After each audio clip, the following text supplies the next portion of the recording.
4 নং চণ্ডীবাসা ইউনিয়ন কর্তৃক আয়োজিত ইউনিয়ন বিএনপি কর্তৃক আয়োজিত মুক্ত আলোচনা সভার আমার বন্ধুবর সভাপতি বিল্লাল হোসেন, উপজেলা বিএনপি সদস্য, উপস্থিত রয়েছেন আরেক উপজেলা বিএনপির সদস্য সাইদুর রহমান ফারুক, উপস্থিত রয়েছেন এই ইউনিয়ন থেকে বিগত ইউপি নির্বাচনে অনেকেই চেয়ারম্যান ক্যান্ডিডেট ছিলেন। আমি আলাদা আলাদা নাম বললে সময়ের প্রয়োজন। উপস্থিত রয়েছেন আমার সবচেয়ে প্রিয় ইউনিয়ন, 13টি ইউনিয়নের মধ্যে সবচেয়ে প্রিয় ইউনিয়ন, যে ইউনিয়নে আমি জন্মগ্রহণ করেছিলাম, হয়তো এখন পৌরসভায় পড়ে গিয়েছি। সেই প্রিয় ইউনিয়ন চণ্ডীবাসা ইউনিয়নের আপমর বিএনপি পরিবারের একাংশ সবাইকে নান্দাইল উপজেলা বিএনপির পক্ষ থেকে, জননেতা ইয়াসের খান চৌধুরীর পক্ষ থেকে জানাই রক্তিম শুভেচ্ছা। সাথী ও সহযোদ্ধা, আপনারা অনেকেই অবগত আছেন আমি অসুস্থ ছিলাম, বেশ কয়েকদিন ভীষণ জ্বর ছিল, এখনও আমার মাথা ঠিক হয় নাই, দাঁড়িয়ে থাকলে চক্কর মারে। তারপরেও নেতার নির্দেশে আপনাদের কাছে আসতে বাধ্য হয়েছি। আমাদের 13টি ইউনিয়নের মধ্যে 11টি ইউনিয়নের সম্মেলন হয়ে গিয়েছে, আপনারা সবাই জানেন। আমাকে নেতা বারবারই বলে আসছে চণ্ডীবাসা ইউনিয়নের তারিখ করার জন্য। সেই জন্য আমি গত বৃহস্পতিবারে আমি দু একজনের সাথে কথা বললাম, তাদের অনুমতি নিয়েই আজকে তারিখ দিয়েছিলাম। সকলকে আবারও ধন্যবাদ জানাচ্ছি যে প্রত্যেক ওয়ার্ড থেকে আপনারা এসেছেন এবং আপনাদের সুচিন্তিত মতামত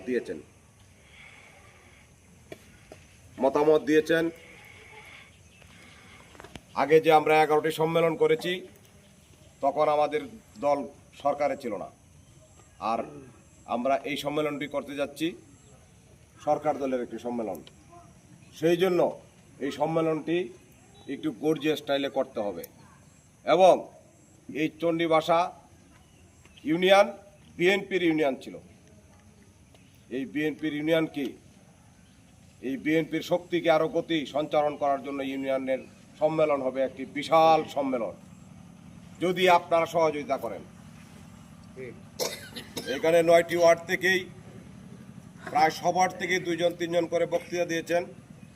এখানে আপনাদের কথায় উঠে এসেছেন, কেউ কেউ খামারগাঁও মাঠ বলছেন, আবার কেউ কেউ বলছেন বাসাডির মাঠ। আমি বিশদভাবে নেতার সাথে কথা বলবো, নেতা যেখানে পরামর্শ দেয় সেইখানে আমরা করবো। আপনারা কি একমত আছেন? তদুপরি তারিখের কথা বলছেন, তারিখের বিষয়টা আপনারা বুঝবেন। আমাদের মাননীয় এমপি মহোদয় কিন্তু এখন আর এমপি না, এখন হলেন গণপ্রজাতন্ত্রী বাংলাদেশ সরকারের তথ্য ও সম্প্রচার প্রতিমন্ত্রী।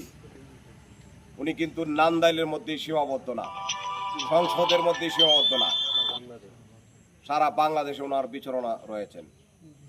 সারা বাংলাদেশে যে কয়টা মন্ত্রণালয় রয়েছে প্রত্যেকটা মন্ত্রণালয়ের কাজকর্মে ওনার জড়িত থাকতে হয়। সুতরাং সম্মেলনের তারিখটা ওনার সাথেই পরামর্শ করে দেব। তারপরে আপনারা অনেকেই পরামর্শ দিয়েছেন ঈদের পরে, আর কেউ কেউ দিয়েছেন ঈদের আগে। বিষয়টা হলো এখন মৌসুমটা কিন্তু বৃষ্টির মৌসুম, ঈদের পরে পুরা বৃষ্টির মৌসুম থাকবে। ঈদের আগে থাকবে ধান কাটা।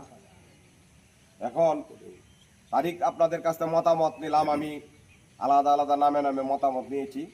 আমি নেতার সাথে পরামর্শক্রমে নেতার সিদ্ধান্ত আমার মনে হয় চূড়ান্ত, সেটা থেকে আপনারা একমত আছেন? যদি একমত থাকেন, নেতা যে সিদ্ধান্ত দিবে সেই সিদ্ধান্ত অনুযায়ী আমরা সম্মেলন করব।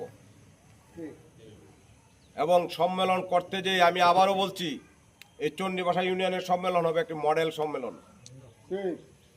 যে সম্মেলন চণ্ডীবাসার মাটিতে আর কোনোদিন হয় নাই।